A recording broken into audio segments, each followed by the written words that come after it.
So what a tough act to follow, all of the research happening out there. It's absolutely fascinating. My name is Jane, and I'm with the Institute as the PCRN Project Manager. You're very welcome to our session, I suppose we're this afternoon at this stage, Barry, with Dr. Barry Quinn.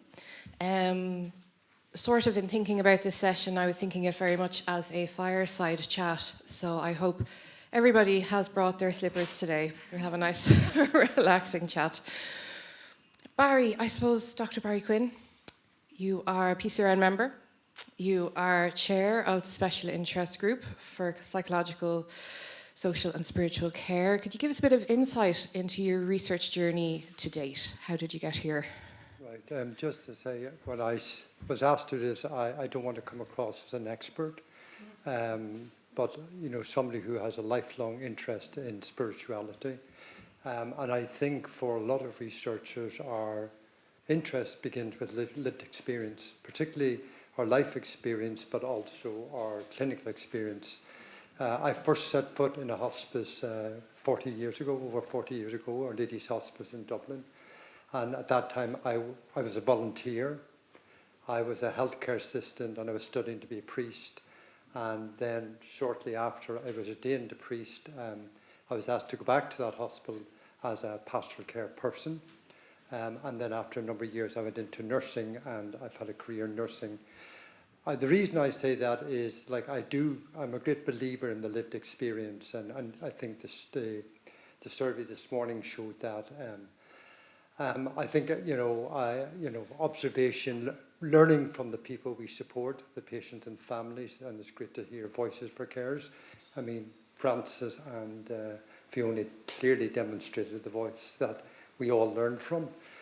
And I think my first research was over 30 years ago, and the reason I did it was what I found is going into nursing, lived experience, that I found I was having conversations as a nurse, similar to the conversations I had as a chaplain. And I thought, am I the only one? So my first piece of research was asking nurses, what's it like for you as nurses to be with people who try to make a sense of living with advanced disease? That's the first. And that led me on to my PhD. So in my PhD, I followed that up again. But this time I went back to the real voice, well, I shouldn't say, but the voice of the person who's living with advanced disease. And I had the privilege of interviewing people who knew that their time was limited, and they gave off their time. So that's the other thing. If research sits on the shelf, I think that's unethical. So we have an obligation as researchers to disseminate. And I think since that, Jane, a lot of it is about networking. I don't know, have I lost me? Yeah.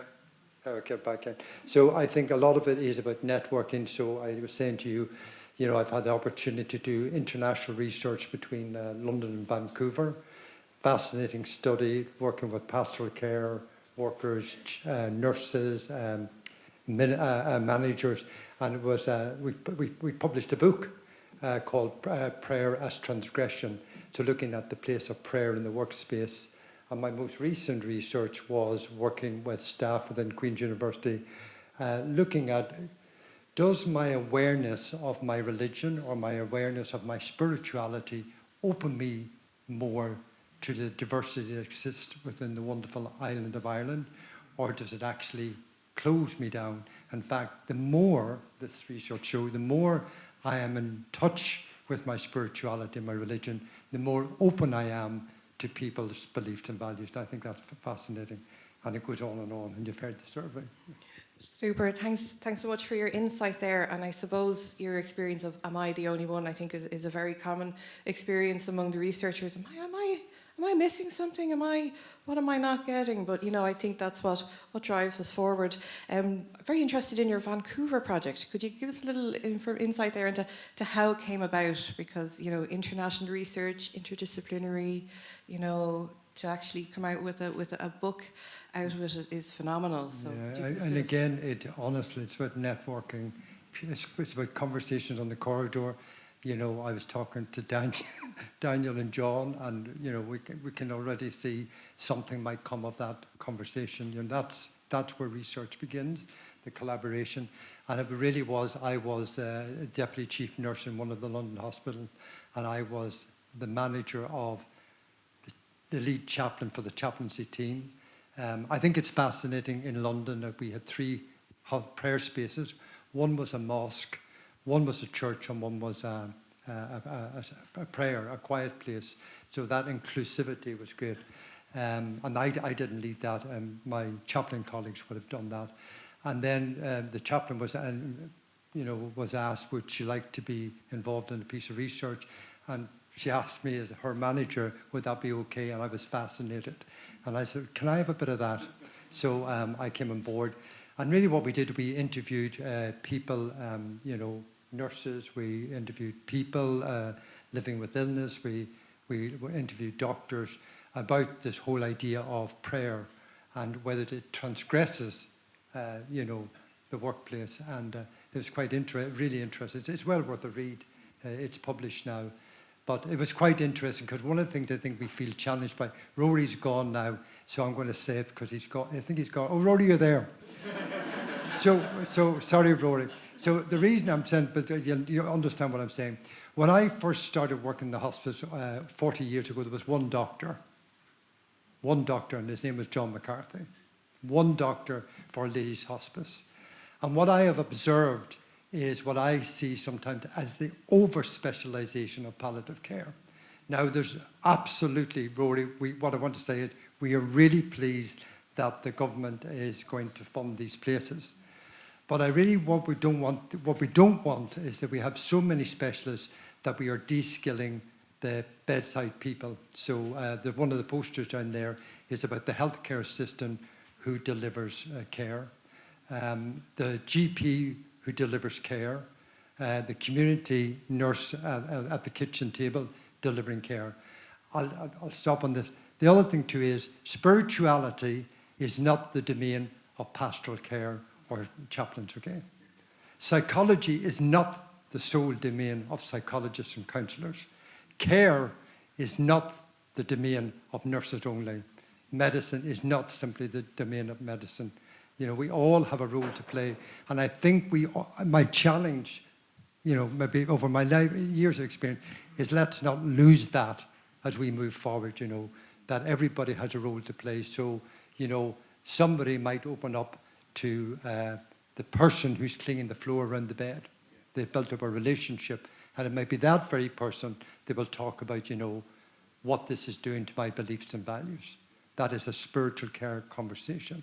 Equally so, it could be somebody who is giving out the dinner, and somebody's very upset because they got the wrong dessert, but that conversation leads to a question about, I'm frightened. So I think, I'm very much on for having more and more roles, but as long as those roles are actually working with people who are there at 2 o'clock and 3 o'clock in the morning. So I think that's partly what the Vancouver-London work was showing, that a lot of people are involved. And it was fascinating because obviously we work with First Nations in Vancouver, so we were looking at people from different spiritualities and religions, and so that was fascinating. That's super. That's really, really fascinating, Barry. Thanks so much for that. I'm just reflecting there on your observations, and then the results coming out of the survey, and even the results coming out of the Voices for Care focus group are sort of all coming out with very, very common themes, so very much a solid foundation, hopefully, to build on. I suppose we're coming to the last question. And I suppose just any sort of tips for researchers who are currently working in the area, are thinking of currently working in the area, maybe inspired today, to have a think about how they could apply their skills to the area of spirituality. Any sort of tips or a last sort of inspiration that you could leave people with? What would be your number one? Okay, so one, I think it's about collaboration. The other thing too is I think spirituality is misunderstood. Spirituality does not equal pastoral care. Spirituality doesn't equal the chaplain. Of course it's involved in that. So one, if we as clinicians, I see myself as a clinician first. That's why I came into nursing. That's why I became a priest. I wanted to be involved. So that's my primary objective. Secondly, I'm a teacher, whether it's role modeling or I'm teaching the classroom. And third, I'm a researcher. So I think, you know, one, it's about collaboration. I think it's also about, you know, as a clinician, if I'm a clinician or a researcher or a teacher, and I'm thinking about holistic or palliative care, you cannot ignore spirituality. You just can't do it. As I say to the students, you know, if we're not going to talk about spirituality, let's stop talking about person-centered care. That is for all of us. And I think the other thing too is a lot of the funding I've got, I know I've talked to Mary and Jane about that over the years, most of my funding for research come from industry. Don't underestimate industry. And you might think, well, industry won't be interested in psychology care and spiritual care. Have a go, have a chat. And I think the other thing too is do not think about doing research unless you're talking to the users and carers. You know, don't do it. It's just, I think that, and I think it's just small, you know. And the final piece probably is that idea is, you know, that so much research is sitting in a library or sitting in a book. Does it really make any difference to person-centered care? So get it out there, disseminate it. Thanks. That's it. That's super. Listen, Barry, thank you so much. Sit down.